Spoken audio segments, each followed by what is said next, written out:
Question commentaire. Questions and comments? Honourable member for Parkdale-High Park.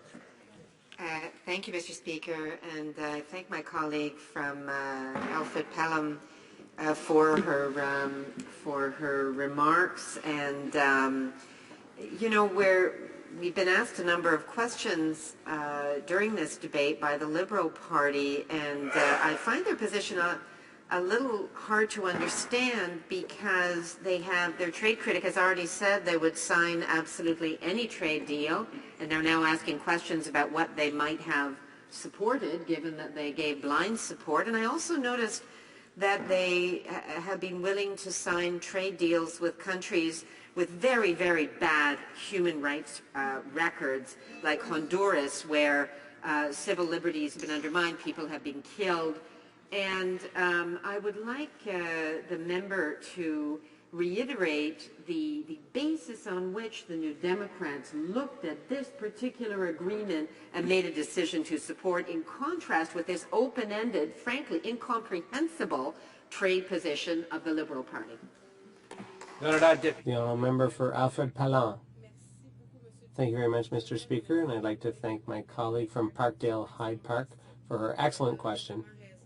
She's quite right when you look at how the Liberals react to a proposed deal. They shut their eyes and they rubber stamp it without asking any serious questions. So they have no position on free trade deals, no position coming from the third party, and I find that extremely disappointing. We here in the NDP have a very, very clear position. We have clear criteria for assessing free trade agreements. They're very strict criteria. Before we support any deal, those criteria have to be met. And those are criteria we set for ourselves.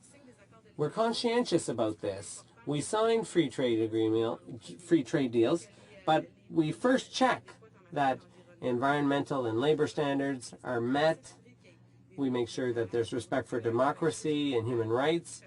We make sure that workers in various industries will be protected.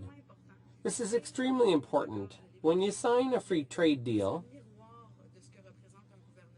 it reflects the values of the government signing the deal. This is who we are projecting ourselves to be internationally. So that's why I'm proud that we have a clear, defined position and we respect our own assessment criteria.